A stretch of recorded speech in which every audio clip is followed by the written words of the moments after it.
Hi everyone. இந்த வீடியோவில் என்ன பார்க்க போகிறோம் அப்படின்னா, வெர்ஷன் கண்ட்ரோல்னா என்ன, எதுக்காக வந்து வெர்ஷன் கண்ட்ரோலிங் நம்ம யூஸ் பண்ணுறோம், அண்ட் தென் வந்து பாப்புலராக இருக்க வெர்ஷன் கண்ட்ரோல் டூல்ஸ்லாம் என்னென்ன அப்படின்றதெல்லாம் இந்த வீடியோவில் பார்க்க போகிறோம். ஃபர்ஸ்ட் பார்த்தீங்கன்னா வெர்ஷன் கண்ட்ரோல் அதோட பர்பஸ் என்ன அப்படின்னு பார்த்தீங்கன்னா, இப்போ நீங்கள் ஒரு கோட் கிரியேட் பண்ணுறீங்கன்னு வச்சுக்கோங்க. இப்போ ஒரு கோட் கிரியேட் பண்ணிட்டு இருப்பீங்க. அதுக்கப்புறம் வந்து அதை கொஞ்சம் அட்வான்ஸ் பண்ணுவீங்க. ஸோ அடுத்த ஸ்டேஜில் அட்வான்ஸ் பண்ணிட்டு, ஸோ அந்த பழைய கோடை விட புது கோடு வந்து நல்லா ஒர்க் ஆகும். அப்போ நீங்க என்ன பண்ணுவீங்க, பழைய கோட வந்து டோட்டலா டெலீட் பண்ணிட்டு, புது கோட்ல ஒர்க் பண்ண ஆரம்பிச்சுருவீங்க. ஸோ அதுக்கப்புறம் மறுபடியும் ஒர்க் பண்றீங்கன்னு வச்சுக்கோங்க. ஃபர்ஸ்ட் ஒரு கோட் இருக்கு. இது ஒரு வெர்ஷன் 1ன்னு வச்சுக்கலாம். அதுக்கப்புறம் பார்த்தீங்கன்னா, கொஞ்சம் அட்வான்ஸ்மென்ட் பண்ணி இன்னொரு கோட் கிரியேட் பண்றீங்க. அது இத விட கொஞ்சம் பெட்டரா இருக்கிறதுனால, அந்த வெர்ஷன் 2ன்னு எடுத்துக்கிறோம். அதுக்கப்புறம் இதுல நீங்க ஒர்க் பண்ண போறீங்க. தென் அகைன் வந்து மறுபடியும் அந்த கோட கொஞ்சம் அட்வான்ஸ்மென்ட் பண்ணி, திருப்பியும் ஒர்க் பண்றீங்க. இத வந்து நம்ம வெர்ஷன் 3ன்னு சொல்றோம். இப்ப என்ன ஆகுது அப்டின்னா, நீங்க வெர்ஷன் 3ல ஒர்க் பண்ணிட்டு இருக்கீங்க. திருப்பியும் பார்த்தீங்கன்னா, இப்ப இந்த வெர்ஷன் 3ல நீங்க நல்லா அ கிளியரா தான் கிரியேட் பண்ணியிருக்கீங்க. பட் ஏதாவது ஒரு ப்ராப்ளம் இருக்கு. இந்த வெர்ஷன் 3 எனக்கு வேணாம். நான் வந்து திருப்பியும் வெர்ஷன் 2க்கே போணும். வெர்ஷன் 2 வந்து எனக்கு கொஞ்சம் பெட்டரா தெரியுது. வெர்ஷன் 2 அந்த அளவுக்கு எனக்கு கிளியரா தெரியல. அப்டின்னா, நீங்க வந்து திருப்பியும் வெர்ஷன் 2க்கு போணும் அப்டின்னா என்ன பண்ணணும்? லைக் இப்ப நீங்க நார்மலா வெர்ஷனிங்ல போம்போது நீங்க இது நல்லா ஒர்க் ஆகுது. அப்ப எதுக்கு நான் பழைய வெர்ஷன் அப்படின்னு பழைய வெர்ஷன் டெலீட் பண்ணிட்டேன். என்னோட ஸ்டோரேஜ்ல இருந்து, இல்ல கரண்ட்டா ஒர்க் பண்ணிட்டு இருக்க இடத்துல இருந்து நான் டெலீட் பண்ணிட்டேன் அப்படின்னா, திருப்பி பழைய வெர்ஷனுக்கு நீங்க முடியாது. அதே இந்த வெர்ஷன் கண்ட்ரோலிங் யூஸ் பண்ணீங்க அப்படின்னா, பழைய வெர்ஷன் இப்ப நீங்க எத்தன வெர்ஷன் நீங்க ஒர்க் பண்றீங்களோ, எல்லா வெர்ஷனும் இங்க ஸ்டோர் ஆயிரும். ஸோ ஸ்டோர் ஆயிட்டு இருக்கும்போது என்ன ஆகும்? நீங்க இந்த கரண்ட் வெர்ஷன் 3ல இருக்கீங்கன்னா, திருப்பியும் உங்களுக்கு வெர்ஷன் 2 போணும்னாலும் நீங்க போய்க்கலாம். வெர்ஷன் 1 போணும்னாலும் போய்க்கலாம். இதுதான் வந்து நம்ம வெர்ஷன் கண்ட்ரோலிங்ன்னு சொல்லுவோம். ஸோ இது மெயினா வந்து டெவலப்பர்ஸ்க்கு வந்து ரொம்ப ஈஸியா இருக்கும். ஏன்னா வந்து அவங்க நெறைய புதுசா ஒரு கோட்ல அட்வான்ஸ்மென்ட் பண்ணுவாங்க. அட்வான்ஸ்மென்ட் பண்ணி புதுசான வெர்ஷன்ஸ் வந்து கிரியேட் பண்ணிட்டே இருப்பாங்க. ஸோ இப்ப அந்த டைம்ல பார்த்தீங்கன்னா, திடீர்னு ஒரு புது வெர்ஷன் கிரியேட் பண்ண நல்லா ஒர்க் ஆகலாம். ஒர்க் ஆகாம கூட போலாம். ஸோ அந்த சிச்சுவேஷன்ல அதுக்கு முன்னாடி இருக்க வெர்ஷன் ஆஃப் கோட வந்து அவங்க எடிட் பண்ணியிருப்பாங்க. இல்ல டெலீட் பண்ணியிருப்பாங்க. ஸோ அப்ப அத திருப்பி எடுக்கணும் அப்படின்ற பட்சத்துல இந்த வெர்ஷன் கண்ட்ரோலிங் வந்து ரொம்பவே ஹெல்ப்ஃபுல்லா இருக்கும். இதுக்காக தான் நம்ம வந்து வெர்ஷன் கண்ட்ரோலிங் யூஸ் பண்ணுவோம். அண்ட் தென் பார்த்தீங்கன்னா ஒரு மல்டிபிள் டீம் மெம்பர்ஸ் வந்து ஒரே ப்ராஜெக்ட்ல இருக்காங்க. ஸோ அவங்க வந்து இப்ப நான் ஒரு பெர்சன் 1 வந்து ஒரு கோட் கிரியேட் பண்றாரு. அவரு கிரியேட் பண்ணதுக்கப்புறம் இன்னொரு பெர்சன் வந்து அந்த கோட எடுத்து அட்வான்ஸ்மென்ட் பண்ணிடுறாங்கன்னு வச்சுக்கங்க.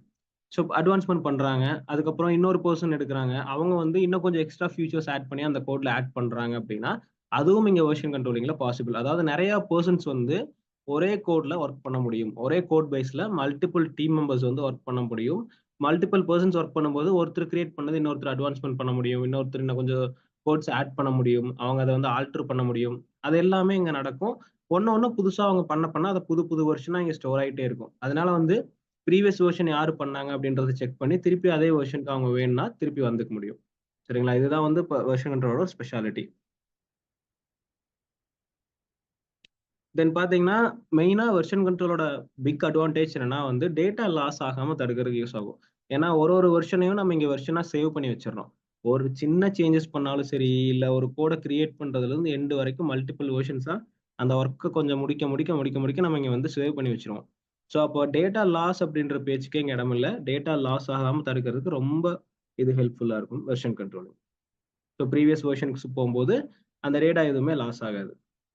அப்புறம் பார்த்தீங்கன்னா, இதுல வந்து பிரான்ச்சஸ் வந்து கிரியேட் பண்ணலாம். பிரான்ச்சஸ் கிரியேட் பண்றது எதுக்காக அப்படின்னா, இப்போ ஒரு மெயின் கோட் பேஸ் போயிட்டு இருக்கு. அது நல்லா ஒர்க் ஆயிட்டு இருக்கு அப்படின்னா, நான் புதுசா ட்ரை பண்ணணும். ஆனா வந்து அந்த கோட் பேஸ் நான் வந்து டேமேஜ் பண்ணாம, புதுசா நான் வந்து ஒரு காப்பி ஆஃப் கோட் எடுத்து அதிலிருந்து கிரியேட் பண்ணி ஒர்க் பண்ணணும்னா, நம்ம பிரான்ச்சஸ்ன்னு சொல்லுவோம். அப்ப அந்த பிரான்ச்சஸ் கிரியேட் பண்ணிட்டு, மெயினா ஒரு கோட் பேஸ் போயிட்டு இருக்கும். அத டேமேஜ் பண்ணாம புதுசா ஒரு பிரான்ச் கிரியேட் பண்ணி, அதுல வந்து ஒர்க் பண்ணுவாங்க. ஸோ, அப்ப அந்த கோட வந்து திருப்பி அட்வான்ஸ்மென்ட் பண்ணிட்டா, எகைன் வந்து பழைய மாஸ்டர் பிரான்ச் கூடயே வந்து கனெக்ட் பண்ணிருவாங்க. இல்ல அட்வான்ஸ்மென்ட் பண்ண முடியல அப்படின்னா, அந்த பிரான்ச்ச டோட்டலா டெலீட் பண்ணி விட்டுருவாங்க. ஸோ, இது வந்து ஒரு பெரிய அட்வான்டேஜ். ஏன்னா வந்து, இப்ப அந்த கோட திருப்பி அட்வான்ஸ்மென்ட் பண்ண முடியலன்னா, ஈஸியா வந்து அந்த பிரான்ச்ச டெலீட் பண்ணி விட்டா, அதுக்கப்புறம் மெயின் கோட் வந்து அஃபெக்ட்டே ஆகாது. இன்னொன்னு அட்வான்ஸ்மென்ட் பண்ணிட்டாங்கன்னா, திருப்பி மெயின் கோடோட மெர்ஜ் பண்ணிக்கலாம். ஸோ, இது வந்து ஒரு பெரிய அட்வான்டேஜ் இங்க. ஸோ இது நெக்ஸ்ட் பார்த்தீங்கன்னா, பாப்புலரான வெர்ஷன் கண்ட்ரோல் டூல்ஸ் என்ன அப்படின்றது பார்த்தீங்கன்னா, Git வந்து ரொம்ப பாப்புலரான வெர்ஷன் கண்ட்ரோல் டூலு. ஸோ இது பார்த்தீங்கன்னா, நம்ம டிஸ்ட்ரிபியூட்டட் வெர்ஷன் கண்ட்ரோல்னு சொல்லுவோம்.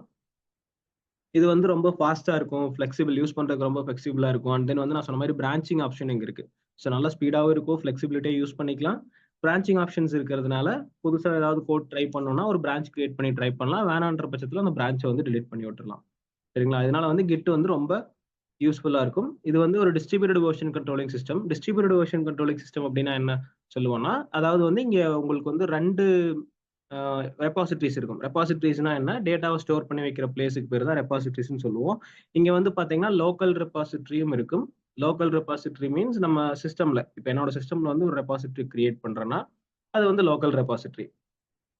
இப்ப பார்த்தீங்கன்னா, இங்க ஒரு லோக்கல் ரெபாசிட்டரி இருக்கும். இது வந்து என்னோட சிஸ்டம்ல இருக்கும். நான் என்ன பண்ணிக்கலாம்னா, ஒரு குளோபல் ரெபாசிட்டரி வச்சுக்கலாம். அந்த குளோபல் ரெபாசிட்டரி கூட இங்க இருந்து கனெக்ட் பண்ணி டேட்டா வந்து ஸ்டோர் பண்ணிக்கலாம். அப்ப என்ன ஆகும் அப்படின்னா, டேட்டாவோட காப்பி வந்து லோக்கல் ரெபாசிட்டரிலயும் ஸ்டோர் ஆயிருக்கும், குளோபல் ரெபாசிட்டரிலயும் ஸ்டோர் ஆயிருக்கும்.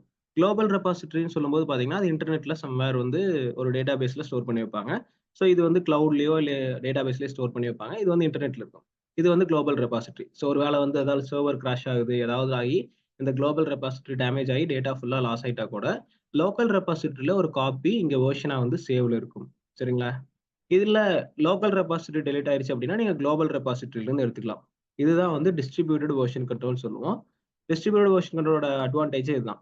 ஸோ லோக்கல் ரெபாசிட்டரிலயும் டேட்டா இருக்கும், குளோபல் ரெபாசிட்டரிலயும் டேட்டா இருக்கும். ஏதாவது ஒண்ணு டேமேஜ் ஆச்சுனா கூட இன்னொன்னு வச்சு நம்ம வந்து நம்ம டேட்டாவை பேக்கப் பண்ணி எடுத்துக்கலாம். இது ஒரு பெரிய அட்வான்டேஜ். இதை தான் வந்து நம்ம டிஸ்ட்ரிபியூட்டட் வெர்ஷன் கண்ட்ரோல் சொல்லுவோம். ஸோ கிட் வந்து ரொம்ப பாப்புலர். அடுத்து பார்த்தீங்கன்னா சப் வெர்ஷன் அப்படின்றது இருக்கு. இது வந்து பார்த்தீங்கன்னா டிஸ்ட்ரிபியூட்டட் வெர்ஷன் கண்ட்ரோல் கிடையாது, centralised version control system.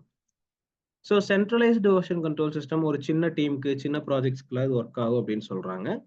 Centralised version control system அப்படின்னா என்னன்னு பார்த்தீங்கன்னா, இந்த இடத்துல லோக்கல் ரெபாசிட்டரி இருக்காது. ஜஸ்ட் குளோபல் ரெபாசிட்டரி மட்டும் தான் இருக்கும். குளோபல் ரெபாசிட்டரி மட்டும் தான் இருக்கும். குளோபல் ரெபாசிட்டரியில வந்து நீங்க டேட்டாவ ஸ்டோர் பண்ணி வச்சுக்கலாம். லைக் மல்டிபிள் வெர்ஷன்ஸ் ஸ்டோர் பண்ணி வச்சுக்கலாம். அகைன் வந்து அத ரிட்ரைவ் பண்ணி எடுத்துக்கலாம். ஆனா ப்ராப்ளம் என்ன அப்படின்னா, இந்த குளோபல் ரெபாசிட்டரி வந்து உங்களுக்கு ஏதாவது கிராஷ் ஆயிருச்சு, ஏதாவது சர்வர் ப்ராப்ளம்ல வந்து கிராஷ் ஆயிருச்சு, திருப்பி அதிலிருந்து டேட்டாவ எடுக்க முடியல அப்படின்னா, டோட்டலா டேட்டா வந்து லாஸ் ஆயிரும். இதுதான் வந்து சென்ட்ரலைஸ்டு வெர்ஷன் கண்ட்ரோலோட ஒரு டிஸ்அட்வான்டேஜ் அப்படின்னு சொல்லலாம். ஏதாவது இந்த குளோபல் ரெபாசிட்டரிக்கு ப்ராப்ளம் வந்துச்சு, டேமேஜ் ஆச்சுன்னா உங்க டேட்டா டோட்டலா லாஸ் ஆயிரும். சரிங்களா? ஸோ சப் வெர்ஷன் அப்படின்றது பார்த்தீங்கன்னா, இது வந்து ஒரு சென்ட்ரலைஸ்டு வெர்ஷன் கண்ட்ரோல் சிஸ்டம். இதுவும் பாப்புலரா யூஸ் பண்ணிட்டு இருக்க வெர்ஷன் கண்ட்ரோல் தான். நெக்ஸ்ட் பார்த்தீங்கன்னா மெர்க்கூரியல்னு சொல்லுவோம். மெர்க்கூரியல் வந்து ஒரு பாப்புலரான வெர்ஷன் கண்ட்ரோலிங் சிஸ்டம். இது வந்து கிட் மாதிரியே இதுவும் வந்து டிஸ்ட்ரிபியூட்டட் வெர்ஷன் கண்ட்ரோல் சிஸ்டம். டிஸ்ட்ரிபியூட்டட்னா உங்களுக்கு வந்து லோக்கல் ரெபாசிட்டரியும் இருக்கும், குளோபல் ரெபாசிட்டரியும் இருக்கும். ஸோ வந்து உங்க டேட்டாவுக்கு வந்து சேஃப்டி ரொம்ப அதிகம். இன்னொன்னு பார்த்தீங்கன்னா பெர்ஃபோர்ஸ்ன்னு சொல்லுவோம், இல்ல ஹெலிக்ஸ் போர்ஸ்ன்னு சொல்லுவோம். இதுவும் வந்து ரொம்ப பாப்புலரான ஒரு வெர்ஷன் கண்ட்ரோலிங் தான். பட் வந்து இது ப்ரீவியஸ் டேஸ்ல யூஸ் பண்ணாங்க. இப்ப அந்த அளவுக்கு இது பாப்புலர் கிடையாது. ஸோ இப்பவும் ஓரளவுக்கு யூஸ் பண்றாங்க. பட் ப்ரீவியஸ்லி இது ரொம்ப பாப்புலரா யூஸ் பண்ண வெர்ஷன் கண்ட்ரோலிங் சிஸ்டம். இது வந்து சென்ட்ரலைஸ்டு வெர்ஷன் கண்ட்ரோல் சிஸ்டம். அப்ப பார்த்தீங்கன்னா, உங்களுக்கு குளோபல் ரெபாசிட்டரி மட்டும் தான் இருக்கும். அங்க ஏதாவது டேமேஜ் ஆச்சுன்னா, உங்க டேட்டா டோட்டலா லாஸ் ஆயிரும். நீங்க உங்ககிட்ட பேக்கப் சிஸ்டம்ல இல்லை அப்படின்னா. ஓகேங்களா? ஸோ இது மெயினா வந்து என்டர்பிரைஸ் என்விரான்மெண்ட்ஸ்ல வந்து லார்ஜ் ஸ்கேல் ப்ராஜெக்ட்ஸ்லாம் ஹேண்டில் பண்ணும்போது இந்த பெர்ஃபோர்ஸ் வந்து யூஸ் பண்ணுவாங்க. இது ரொம்ப வந்து ஒரு நல்ல அட்வான்டேஜான ஒண்ணு. அண்ட் இன்னொன்னு பார்த்தீங்கன்னா, ரொம்ப எஃபெக்டிவா இருக்கும். ஸோ அதனால நெறைய கம்பெனிஸ் இன்னுமே வந்து பெர்ஃபோர்ஸ் வந்து நல்லா யூஸ் பண்ணிட்டு இருக்காங்க. இதெல்லாம் தான் பார்த்தீங்கன்னா, பாப்புலரான வெர்ஷன் கண்ட்ரோல் டூல்ஸ். இன்னும் எங்க டயகிராம்ல கொஞ்சம் இருக்கு பார்த்தீங்கன்னா தெரியும். Git, Mercurial, Micro Focus, Rational software, Sonatype, தலித்தியா, பெர்ஃபோர்ஸ், டேவியோ இது எல்லாமே பார்த்தீங்கன்னா, ஒரு பாப்புலரான வெர்ஷன் கண்ட்ரோல் டூல்ஸ் தான். ஸோ இதோட வந்து வெர்ஷன் கண்ட்ரோலோட பர்ப்பஸ் அண்ட் தென் வந்து popular version control tools topic end ஆகுது. Thank you everyone.